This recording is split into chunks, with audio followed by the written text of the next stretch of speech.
Welcome to The Waves, Slate's podcast about gender, celebrity splits, and dunking on the sexist bad mama trope. Every episode this month, you get me, Kat Chow, talking with someone super smart about something I cannot get out of my brain.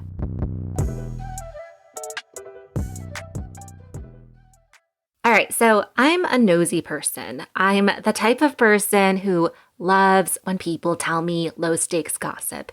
Even low-stakes gossip that's not at all related to their lives. Just inject it into my vein. I want to know, was Francesca actually into Damien on Perfect Match?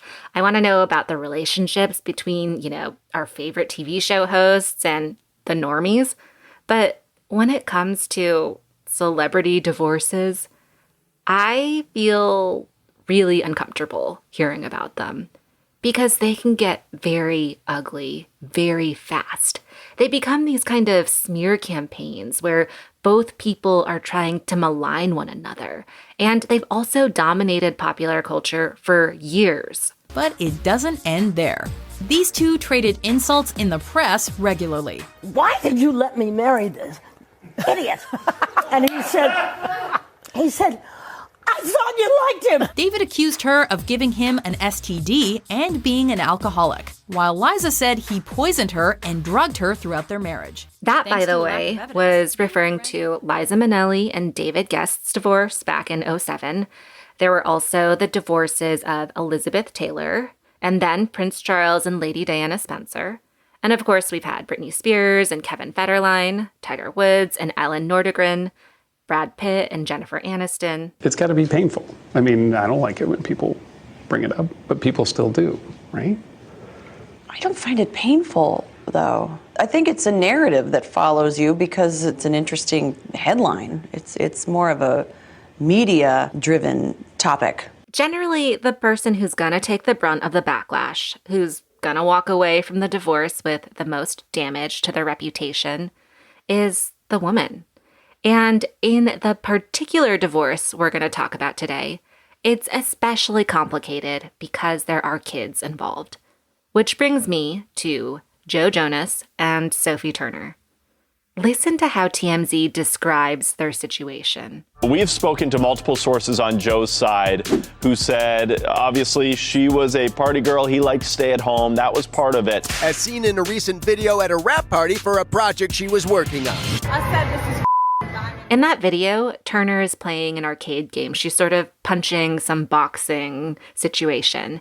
And then in the next clip, she's holding a drink that's maybe a margarita up to a camera. Either way, the couple put out a joint statement saying they mutually decided to amicably end our marriage. But that's not what we heard at all. Which is sad, especially since they have two young kids who Joe has mainly been taking care of over the last 3 months on tour while Sophie was filming. So you hear that? The way the PR machine and the broader gossip media has spun that narrative, that it's sad that Jonas is bringing his kids on tour while Turner is out drinking, as if she's a bad mom for attending a work party. Classic Hollywood spin machine. But the reaction to this spin is kind of different. Take these headlines. I'm not buying that narrative that Sophie Turner is a bad mom. That's from Glamour magazine. And here's the Washington Post. Joe Jonas and Sophie Turner's divorce sparks outrage about mom shaming. And finally, from Rolling Stone, Sophie Turner isn't a bad mom.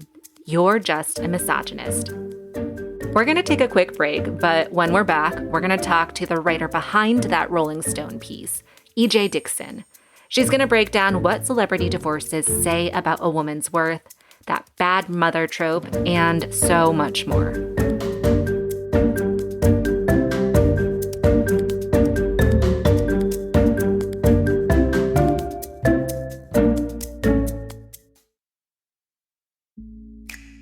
Hey Waves listeners, if you're loving the show and want to hear more, subscribe to our feed.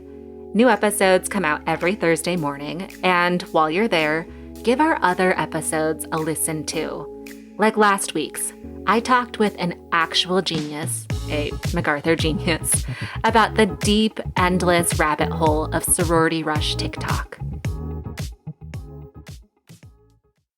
What's up? It's Kaylee Cuoco. When it comes to travel, we all have a happy place. I just went to my happy place. I just went to Maui, and it was truly amazing. Priceline has always been about getting you to your happy place for a happy price with deals you really can't find anywhere else. Like up to 60% off select hotels in Costa Rica or 5-star hotels for 2-star prices in Cabo. Go to your happy place for a happy price. Go to your happy price, Priceline. Reese's peanut butter cups are the greatest, but let me play devil's advocate here. Let's see. So, no, that's a good thing. That's definitely not a problem. Reese's, you did it. You stumped this charming devil. Welcome back to The Waves. I'm Kat Chow, and I'm joined now by Ej Dickson, a senior correspondent with Rolling Stone. Ej, welcome. Thanks for having me. I am very excited to have you on to talk about this. And I guess the first question that we all just have to know and establish is, were you a Joe Jonas, Sophie Turner fan? Oh, I sure was. I had a poster of the Joe Bros in my dorm room. Ooh. My freshman year. Wow, right above your bed? Sure did. It was their Rolling Stone cover. And I actually went to a pretty, left-wing liberal arts school. And I remember people were really disturbed by the fact that I had that poster in my room. They were like, why do you like the Jonas Brothers? I was like, because they're good. I don't know. I was a big Jonas Brothers fan. And I was a big Joe Jonas, Sophie Turner fan. So let's talk about more generally. You wrote in your article for Rolling Stone that you recently Googled a keyword associated with the media coverage of Sophie Turner and Joe Jonas. What was that keyword and why were you on the Googles? The keyword was bad moms. And actually, the reason why I had a Google alert for that setup is because I am currently working on a book about bad moms. So I am very curious. It was just sort of coincidental that all of those articles popped up at the same time. Okay, so how does Bad Mom relate to the Joe Jonas, Sophie Turner divorce? I mean, we kind of know the basic beats of how things are portrayed, but can you say more about that? I think you sort of have to come at it from a basic understanding of the inner workings of how celebrity journalism covers these types of divorces. Because what I started noticing, and what a lot of other people on the internet started noticing, is that there were all these stories that were being strategically placed in various tabloids, most notably TMZ, that were quoting, these anonymous sources close to the Joe Jonas camp saying that Sophie was out partying, that she, hadn't been home with the kids in months, that Joe was basically single-handedly raising the kids as this single dad while Sophie was gallivanting elsewhere and the Jonas Brothers were on tour. And it became pretty clear to me pretty fast that what was happening was a very targeted PR campaign orchestrated by Joe Jonas's team that was intent on painting Sophie Turner as a bad mother and having that become part of the narrative from the get-go. Right. And as a bad mother, when she's actually working, she is on set in the UK and she's celebrating at a wrap party, probably having a couple drinks, but that's what happens with colleagues. And so it wasn't exactly like this wild thing. Yeah, it was kind of shocking to me because, women have been in the workplace, mothers particularly have been in the workplace for decades and decades, and there's this common consensus that it's sort of expected that mothers will work, and the idea that mothers who work should be castigated seems very much like a relic of the 70s or 80s. But that was what was happening, in real time, with these TMZ stories. She was being blasted for essentially being a working mother. And I thought that was pretty crazy. That was not a strategy that I had frequently seen in celebrity divorces before. Yeah. And then on the flip side, he was being celebrated as, this wonderful father figure when really he was just doing what many people who are parents do, which is take care of their children. Oh my God, yes. There was this photo that I think TMZ got these exclusive photos of Joe out to brunch with his kids. Joe Jonas taking the kiddies out to breakfast and putting on a brave face amidst his split with Sophie Turner. And it was almost like he was bathed in like a beatific light. Like he was like a Madonna of sorts. And he was like, and they were so perfectly angled, like to capture Joe, like cuddling the kids and like, giving them kisses and putting there's them like in a their clear high sight chair. line and he's out in public having, wrangling his children. Yeah. And I mean, I don't have any like unique insight on this, but my perception of that was, oh, okay, so his team called the Paps and was like, he is going out to lunch with his kids. Like, can we get some photos of it?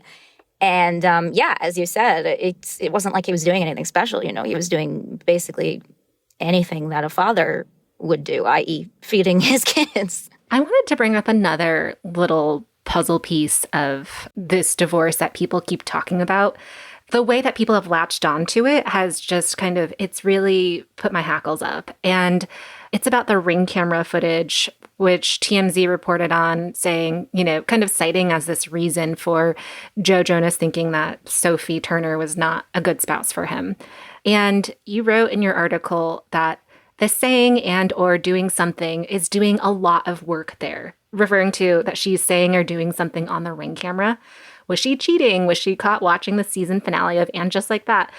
I just thought that the way you framed it and its absurdity was really good. But can you talk about how that is an example of the PR spin machine? Yeah, I mean, again, I don't have any, this is just my perception as like somebody who is a student of a celebrity spin and is kind of, just obsessed with pop culture coverage.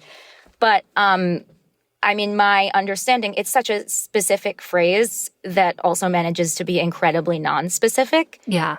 Like all that we know is that Joe Jonas saw Sophie Turner doing something on camera that ended the marriage. That is literally doing and or saying something on camera that ended. That is literally all we know. And clearly that is intended to make us think that she was unfaithful, because that's just the first thought that anybody's mind is going to jump to. But they don't want to be seen as saying she was unfaithful. So it's a very sneaky rhetorical trick, I think, and one that the public pretty quickly saw through. Why do you think that the public writ large was able to really kind of seize on this and see the inner workings of everything? I was actually surprised by that. Yeah, me too. I was actually really surprised by it because I would say that the majority of the time, there are these battle lines set up and drawn in the sand and everybody is either Team Sophie or Team Joe or whatever. And it's mostly based on either pre-existing sympathies or, misinformation that takes off online, various narratives that sort of take root and burrow in the public consciousness. But that wasn't the case here. I think that it's because what Joe Jonas's team was doing was just so blatant, like in a really unprecedented way. Like I was saying before that, in 2023, we sort of see the criticism of working moms as like a relic from another era. And yet here they were like using that exact playbook. And it's like, wait a second, this is some like old school misogyny that's playing out right here. And also, I think Sophie Turner is, a very beloved figure, and a lot of people have grown up watching Game of Thrones, and their sympathies were naturally going to be aligned with her to some extent. But I think it was just how blatant the PR strategy being utilized here was that really got people's bullshit sensors going. Yeah, and I think that this, to me, speaks a lot about the intensity of these parasocial relationships that people have with celebrities, and especially celebrity couples, which I think become their own sort of entity. It's like this unit that moves through the world where you have Bennifer and everyone's rooting for them. But why do people feel the need to choose a side in, this couple where they don't even know either party? Where is that sense coming from? I mean, it's age old, right? Mm-hmm. Like, I am old enough that I remember very clearly the Team Jennifer and the Team Angelina T-shirts that were coming out with the Brad Pitt, Jennifer Aniston breakup. And, going even further back, like Elizabeth Taylor, Eddie Fisher, Debbie Reynolds, that whole trifecta. I mean, it's not like there isn't a precedent for people becoming overly invested in celebrity breakups. I do think where the parasocial relationships and the internet come into play is that because we are living so much of our lives online, people feel like they know us more. Mm-hmm. People have more of an exposure to our day-to-day, even though that's, not even necessarily representing like an accurate picture of us. They feel like it is. And I think that is really what is fueling the interest in this specific breakup. We're going to take a quick break, but if you want to hear more from Ej and me on another topic, check out our Slate Plus segment. We're going to talk about the goop queen herself, Gwyneth Paltrow, and why Ej thinks that she is uncancellable. Please consider supporting the show by joining Slate Plus.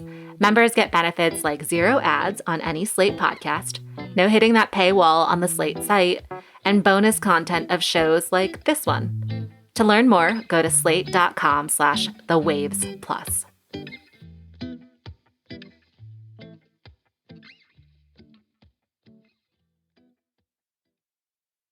Welcome back to The Waves. I'm Kat Chow, and I'm chatting with Rolling Stone's Ej Dickson. We're talking about Sophie Turner and Joe Jonas's divorce announcement and the really gendered ways that this has been spun. Okay, so Ej, I want to zoom out now, and we have talked about this a little bit throughout our conversation, but these high-profile celebrity divorces, between straight couples, and, you mentioned Angelina and Jen and the ways that people really sympathized with them, but what are some of the historic, so to speak, examples that we've seen and people's responses? So I'm sort of obsessed with Hollywood, and particularly old Hollywood, because I see it as sort of a template for how these kinds of things play out today. And so the most prominent example that I can think of a celebrity breakup being covered and scrutinized to this degree is when Elizabeth Taylor started dating Eddie Fisher after Elizabeth's husband died in a tragic accident. It was Hollywood's most scandalous love triangle. In 1959, the marriage of America's sweethearts was over, and Debbie was cast as the victim. Eddie had ditched Debbie for Elizabeth Taylor. And the way this played out was in the tabloids was almost instantly just dripping with misogyny. Elizabeth was painted as this sort of dark temptress, this seductive force of nature. Debbie Reynolds, this pure, untainted, blonde housewife who was being, horribly betrayed. You ever run into Elizabeth Taylor? No, because it's been too many years. We were close friends. Then when it all happened, so long ago, though, it's such a snore. Who cares? Yeah. Is it a snore now? It's a snore. I think she's doing great. I think she looks great, and everybody's for a survivor. It makes us always look at someone that gets over all of their adversities and makes it happen for themselves. Life goes on. Yeah, but, she took husbands like Hitler going through Poland, don't you think? You're really tacky, right? And there was such an obsessive focus on, the war between these two women who actually became friends later in life and joked about it all the time. So interesting how that happens. Yeah. And there was so much focus on this war between the two women that the person who arguably should have gotten the most shit for this, which was Eddie Fisher, for abandoning his family for another woman, was barely played into it at all. And I think that has really laid the groundwork for how we cover celebrity breakups now. I think another really prominent example recently, although it's quite different, it's a little bit different because it involves somebody who is more of a normie, is Ariana Grande and Ethan Slater, the SpongeBob actor, and how he left his wife and young son for her. And I feel like there was a lot of very obsessive interest in Ariana's sexual history and people sort of trying to make the case that she had a pattern of doing this, and less of a focus on the fact that this guy did something really stupid, And, I can't speak to whether or not Ariana actually does have that pattern because I don't know. But it was almost like people are just trying to project these frankly, like inherently misogynistic narratives onto these situations, like these scripts that they've already learned so they can make sense of them. Right. And I also think that, as we know, there's the institution of marriage is not really designed to benefit a woman when it's between a man and a woman. I just kept thinking about these media narratives in service of these really traditional forms of marriage and divorce, and then also the like what a wife or mother should be. How do you make sense of that? Yeah, I mean, I guess on some subliminal level, that is what's going on here, right? And I'm married and I have kids, so like it makes sense. It's not like I look at these examples. I look at Ariana Grande, or I look at whoever the quote unquote other woman is, and I'm like, they're doing a great feminist empowering thing. Like, I don't, but I do feel that there is like a concentrated effort on the behalf of traditional celebrity media to sort of reinforce these traditional notions. So, EJ, the conversation and the media fallout, really, around this divorce between Sophie Turner and Joe Jonas, it's really gotten me thinking about just those impossible standards for women, especially mothers, where, you're expected to go back to the workforce because you need to keep your independence outside of motherhood. But the moment you do that, you're abandoning your duties as a mother. It's completely impossible and unrealistic to, fit into this. Can you talk more about that? It feels like these images of motherhood are so limited in these specific contexts, where it's like what we select or choose to see in this situation of divorce in particular feels really limited. Yeah, I mean, motherhood is about self-sacrifice. That's what it is in the United States. That is what defines a good mother. If you are willing to sacrifice every aspect of yourself and who you were before having a child, then you are a good mother. And if you fall short of that in any respect, then you're not. I mean, it's really that simple. That gave me chills. But it's true. I mean, are you a parent? I am not a parent. I mean, I am thinking about parenthood.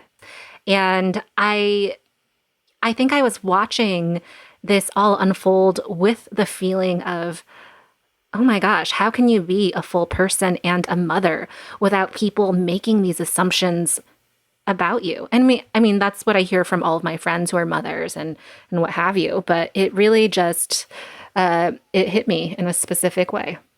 Yeah, I mean, you can't. That's the answer. You can't. Becoming a parent, and I did not realize this until I actually became one, puts you on a public stage in a way that you can't really anticipate. Until it happens, you sort of just feel constantly like you're being scrutinized, but also that your presence is like an imposition. And that's sort of in practical ways, like whenever I try to push my baby's stroller into like a crowded little coffee house and everybody looks at me like I'm the biggest, annoyance ever. But also in like more ineffable, less tangible ways. And yeah, I mean, that's the narrative. Motherhood is about self-sacrifice. And if you try to hold on to any aspect of the person who you were before becoming a mother, then you're viewed as selfish or, a negligent mom or a bad mom in some way. But, if Joe Jonas was pushing his stroller in a busy coffee shop, he would be seen as the best dad in the world. Okay, EJ, we've talked a lot about basically how this divorce really reflects a lot about the gender roles and the sexist, misogynistic ways we talk about divorce. What is your big takeaway about the Joe Jonas, Sophie Turner divorce and the narrative around it? Well, I would like the takeaway to be that we cut mom some slack, but that would be nice. I mean, that's a very selfish takeaway, being a mother myself and being somebody who is working on a book about motherhood. I would like the takeaway to be, well, we see that this guy's team is weaponizing these very specific, very harmful tropes against this woman. Maybe we should examine what these tropes are and where they come from and, why they're harmful to women. Like, why is it harmful to call a mother a bad mom? So that's the conversation that I would like to see started.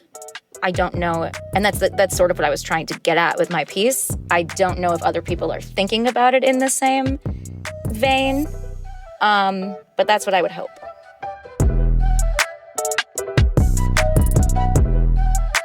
Okay, EJ, thanks for coming on.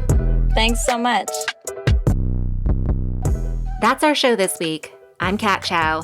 I wrote and produced this episode. You can follow me on Instagram at @CatChow_. Say hi, send me ideas, memes, anything to get my mind off of the bad mom trope. Well, maybe not anything, but some good stuff. The Waves is produced by Vic Whitley-Berry and Shayna Roth. Daisy Rosario is our senior supervising producer. Alicia Montgomery is vice president of audio. We want to hear from you. Send us fan mail. Email us at thewaves@slate.com. The Waves will be back next week. Different topic, same time and place, same host. Me, Kat Chow.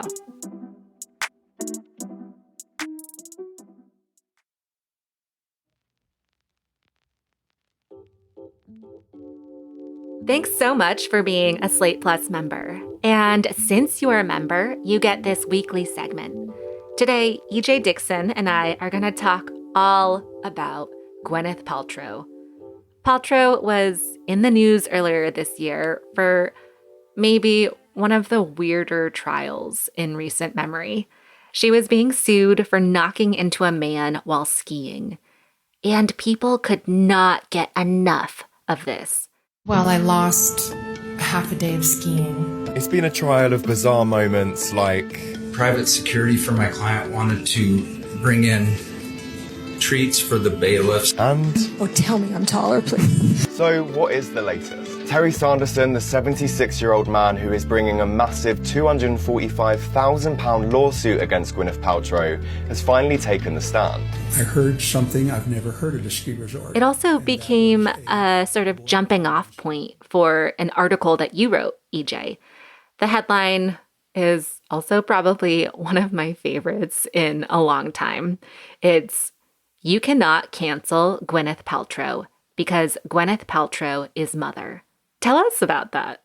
Gweneth has become sort of shorthand for wealth and excess and indulgence and a particular type of celebrity non-self-awareness.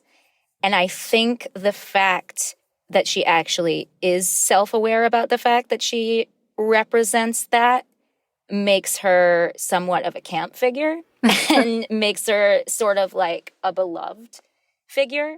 That was just some of our Slate Plus segment. If you want to hear the whole thing, go to slate.com/thewavesplus to become a Slate Plus member today. Slate.com/thewavesplus.